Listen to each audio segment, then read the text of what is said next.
Hey everybody, welcome back to theclinicaltrialsguru.com. Again, it's theclinicaltrialsguru.com. Keep your questions coming in. Thank you very much. They are good. They are what keeps me motivated to continue doing these videos. I appreciate you guys. Make sure you subscribe. For those of you that are new, welcome. Thank you. You can call or text 949-415-6256. You can also email me, Dan at theclinicaltrialsguru.com. And follow me on all the social networks, okay? So today's video, it's not really in response to a question, although that's usually how I do it. Today's video is a topic that I've gotten from, it's a common theme I've been receiving from a lot of sites, whether they be partners of mine, clients, or just audience members emailing me.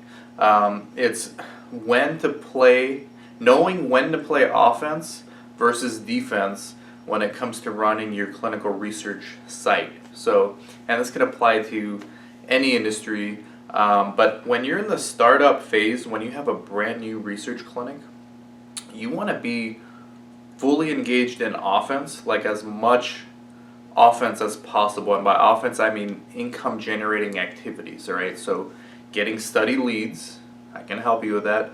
Getting patients to enroll in your studies, I can also help you with that. Getting PIs who are willing to work with you and refer patients. These are income generating activities. These are what I call offense, right? And then there's activities that I would call defense that are necessary. Don't get me wrong, they are extremely necessary, and I'm going to talk to you about when you should focus more on defense. These are things like getting your SOPs in order, having quality assurance systems in place, training staff, doing GCP, a lot of regulatory stuff. Those are defense, right? Another thing on offense I forgot to mention is negotiating your contracts and budgets and being really aggressive when it comes to doing that. So knowing the difference of when to play offense versus defense. And once you're an established clinic, you should give equal weight to both, right? So 50% of your activities should be income generating, 50 should be on defense, although I personally like to run at a higher offense, so probably 75-25, but 50-50 would be appropriate. Once you're established, meaning after a couple years where income's starting to flow and you're starting to generate revenues and you're starting to get repeat business from customers, now you focus on your defense, now you focus on your processes, now you focus on your SOPs, now you focus on training, you put more emphasis on training, but the worst time to do that is at the beginning when you're starting out, because that's going to take a lot of your time, a lot of your energy, a lot of your money, and guess what? If you're not playing offense, you've got nothing to defend. If you don't have a study, you've got nothing to defend. If you can't enroll patients in your studies, you're not going to have a business. If you don't have PIs that are willing to work with you, there's no point in creating SOPs, all right? Offense versus defense. Now, in order to even have the opportunity to play offense, in order to even get an at-bat or get on the field, you do need certain things that are not going to be generating income for you, and you have to focus on these things. These are the bare minimum things you need in order to get started, in order to get on the field. Those are a double-lock drug cabinet, an office space, obviously, right? Equipment, okay, like centrifuge, ECG, although sometimes sponsors will send you ECG machines. People able to draw blood, okay, so whether that be a medical assistant at your site or maybe a study coordinator that knows how to draw blood. And then, of course, GCP training, IATA certificate, NIH protecting human research subjects. And, of course, you need SOP. You need standard operating procedures in place.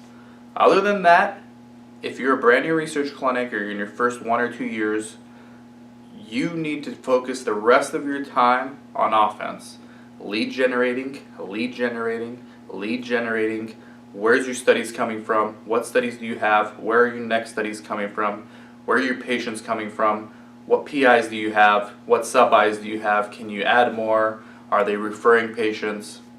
Those kind of activities, that should be dominating your life, right? And they should continue dominating your life even when you are an established business, but then you can delegate people, allocate resources towards playing defense. So we have a regulatory person on site, does nothing but regulatory. We have an EDC, a data entry person, does nothing but enter data. We have QA people in place, in-house CRAs that go around. Those are not income generating activities. Okay, those are defense. Those help us get repeat business, and defense does win championships, but offense scores points. And when you're running a startup, the most important item to focus on, or the most important metric, is top line revenue, sales. And if you're not focused on that, if you've got your priorities backwards, you're not going to have a business for much longer, right? So hopefully this helps clarify my philosophy on how to run a research site.